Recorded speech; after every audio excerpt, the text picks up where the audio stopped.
Prenons donc l'exercice suivant. On considère deux urnes U1 et U2.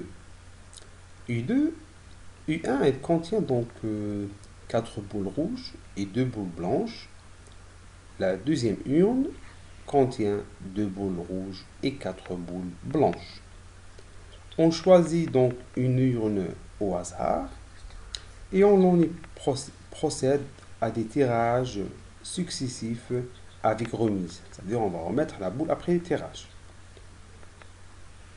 On notera l'événement suivant, RI, donc c'est obtenir une boule rouge au énième tirage. Ça veut dire R1, obtenir une boule rouge au premier tirage. R2, obtenir une boule rouge au deuxième tirage, etc. L'événement U1, c'est procéder au tirage avec remise dans l'urne numéro 1 et 2, pareil. On vous demande premièrement de déterminer la probabilité d'obtenir une boule rouge au premier tirage. Calculer la probabilité donc d'obtenir une boule rouge au troisième tirage, sachant que nous avons donc obtenu donc cette boule rouge donc aux deux premiers tirages. Et troisièmement, déterminer la probabilité donc Pn d'avoir effectué les tirages dans l'urne U1, sachant que nous avons obtenu une boule rouge au un premier tirage. Et on finit avec la dernière question. Quelle est la limite de Pn lorsqu'on effectue donc on va dire l'infinité, donc une infinité de tirages. Pour indication, utiliser la formule de Bayes.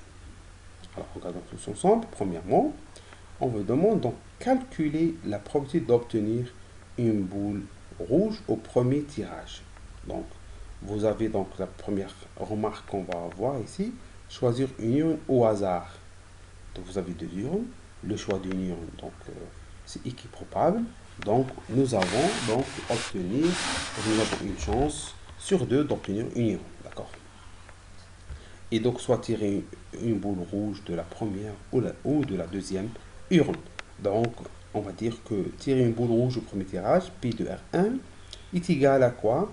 Est égal, donc ça peut être tiré donc de P de R1 et U1, ça veut dire elle est obtenue de l'urne numéro 1, ou plus, on va voir, P de R1 qui est tiré donc de l'urne numéro U2. Donc ça, c'est la formule de probabilité totale. Donc, on va écrire la probabilité conditionnelle d'obtenir une boule rouge de l'urne numéro 1. Donc ça peut être P de R1 sachant U1 fois la probabilité de choisir qu'elle a été choisie de l'urne numéro 1 plus P de R2 R1 sachant qu'elle a été tirée de l'urne numéro 2 fois la probabilité de choisir cette urne là, donc U2. Alors on peut voir schématiquement des urnes, des boîtes qui contiennent 4 rouges, 2 blanches, la première, et la deuxième 2 rouges, c'est l'inverse, et 4 blanches. Donc la probabilité est égale à combien? C'est égal donc de choisir R1 de U1, donc on va voir, on a 4 parmi total, donc 6, fois U1, pi de U1, donc c'est 1 sur 2, le choix de l'urne, plus de choisir une boule rouge de l'urne numéro 2, donc c'est 2 chances sur 6. D'accord? Et on va dire d'obtenir une boule rouge, c'est 1 sur 2. Regardons la totalité ici, si on mélange toutes les boules ici, on aura quoi? On aura, là on a encore une autre chance, comme nous l'avons vu la dernière fois. Si on mélange toutes les boules, on va obtenir donc 1 sur 2. Donc on a 50% d'obtenir ce qu'on appelle une boule rouge. Et 50% d'obtenir une boule blanche. Alors, la deuxième question. Calcule la probabilité d'obtenir une boule rouge au troisième tirage. Puis de R1 à R3, sachant qu'on a déjà obtenu cette couleur aux deux premiers tirages. Ça veut dire P de R3, sachant R1 inter R2. Vous voyez? Donc, c'est juste de notation. Donc, R1, R3, sachant R1 inter R2. c'est-à-dire ici, donc quantité qui a été obtenue donc dans les premiers tirages. Alors, ici est égal à quoi? Propriété quantifiée, donc c'est l'intersection de ces deux, hein, sur la propriété de R1 inter R2, sachant, vous voyez. On va détailler qui est la première partie qui est entourée donc en bleu. Donc c'est P donc, de R1 inter R2. D'accord? Donc cette partie-là qui est dans le dénominateur, d'accord? Ça nous donne quoi? Par sa définition. Donc ça peut venir de l'urne numéro U1 ou U2. Bon, je vais vous montrer ici. Vous voyez, le cas de R, P de R1 et là P de R1 inter R2. Donc on va faire la même chose. Hein. Vous voyez, le même démarche qu'on va voir. Donc là, ça peut être venu donc tiré de l'urne numéro U1 ou, ou de l'urne U2. On va appliquer la loi conditionnelle. Donc ça va être P de R1 et R2 de l'urne U1 fois la propriété de choisir U1 plus P de R1 inter R2, sachant qu'elle a été obtenue de I2 fois la propriété qui a été choisie de l'urne numéro 2. Vous voyez? Donc, il reste maintenant à évaluer quoi? Cette partie-là et cette partie-là. Alors, comment on va évaluer cela? Alors, regardons donc R1 et R2 sachant U1. Donc, on peut regarder là, les probabilités que vous avez ici. R2 et R1 ont été obtenus de l'urne numéro 2. Donc, la probabilité d'obtenir R1 de l'urne U1, donc si on a dit tout à l'heure, est égal à, regardez ici, ce premier terme, c'est 4 sur 6. Hein. D'accord? Après, on va remettre la boule dans l'urne, on va faire le même tirage. Pour tirer la deuxième boule de l'urne U1, donc on aura la même probabilité. Donc, c'est pour ça qu'on fait la même multiplication. D'accord? Ça fois ça au carré, donc elle devient 4 sur 9. La même chose pour U2. Il faut juste tracer ici U2, d'accord, pour voir le même tirage. Donc, ça sera 2 sur 6 fois 2 sur 6. Après simplification, on aura 1 sur 9. D'accord. Donc, afin d'évaluer donc cette partie-là entourée en bleu, ça sera la somme des deux multiplié par 1 sur 2. Donc, 1 sur 2, il est là. On va le tirer en facteur quand même. Donc, il nous reste cette partie plus cette partie-là. Donc, on remplace, on simplifie, on trouve 5 sur 18. D'accord? Alors maintenant, qu'est-ce qu'il nous reste? La partie entourée donc en rouge dans le numérateur. D'accord? Qu'est-ce qu'on a ici? On va voir en détail. Donc, c'est l'intersection des trois. Est-ce que nous avons répondu à cela? Oui. Regardez donc l'intersection des trois est égale à combien? On va appliquer quoi? De la même manière, donc R1 inter R2 inter R3. Regardez qu'est-ce que nous avons ici trouvé. Pour R1, R2, vous voyez, R1, R2, regardez qu'est-ce que nous avons fait. Donc ça peut venir de ce qu'on appelle U1 ou U2. Eh bien, on va voir la même chose. Donc, les trois, ça peut venir dans U1 ou U2. Et puis, on va appliquer la loi conditionnelle pour chaque partie. Donc, ça peut être R1 inter R2 inter R3, sachant U1 fois Pi2 et 1. Et la même chose pour le deuxième terme, celui de I2. Et d'une manière analogue, à celui-là, on va voir celui-là. D'accord, celui-là. Donc, on va trouver donc 1 demi fois 4 sur 6 puissance 2 plus 2 sur 6 puissance 2. Ça, c'est pour 2 boules rouges successives. Pour 3 boules rouges, ça sera puissance 3, puissance 3. D'accord. Après simplification, on trouve 1 sur 6. D'accord. Regardez donc de tirer 3 boules R1, R2, R3, sachant qu'elles viennent de l'urne U1. Donc ça sera multiplication de R1, R3 et la deuxième boule, elle vient donc R2 et fois R1. Donc vous voyez, ça sera une multiplication des trois branches. Donc là, on va voir que maintenant, le rapport, celui-là, est égal à 1 sur 6, la valeur obtenue, sur 5 sur 18. Et au total, après simplification, je trouve 3 sur 5. D'accord? Donc ça, c'est pour évaluer cette partie-là. Alors, qu'est-ce que nous avons fait? On va résumer. Donc, nous avons évalué donc que la boule 3, d'obtenir une boule 3, sachant que dans les deux premières tirages, nous avons obtenu donc boule rouge et boule rouge. D'accord, deux boules rouges.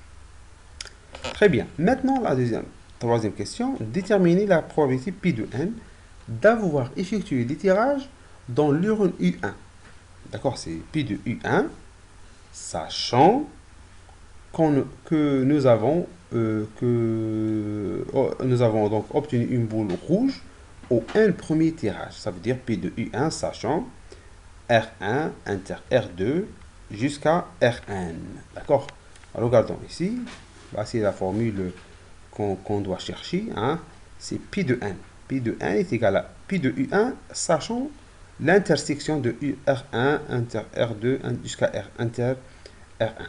Là, on peut utiliser la formule de Bayes. La formule de Bayes, on peut la simplifier comme suit. Hein. Regardez, pour U1 sachant A est égal à quoi? Est égal à l'intersection sur la somme, hein, la loi de probabilité totale. Et puis, on va détailler cette probabilité totale, donc en probabilité conditionnelle, d'accord, comme vous le connaissez. Et puis, là, donc, ça peut être appelé donc, la loi de Bayes. Donc, et puis, on a juste à remplacer donc, le A par la sommation donc, ce qu'on appelle la multiplication de R1 inter R2 jusqu'à Rn. Voyez? Donc, ça devient cette expression comme suit. Vous voyez? Pi de R1 inter R2 jusqu'à Rn, sachant U1, fois pi de U1, etc. Alors, or, un tirage successif avec remise, il est clair que cette partie supérieure-là, hein, dans le numérateur, la première partie est égale à 4 sur 6 fois 4 fois 6 sur 6 n fois. Vous voyez? Nous avons vu cela dans les exemples précédents. On va voir l'exemple que nous avons vu. Vous voyez?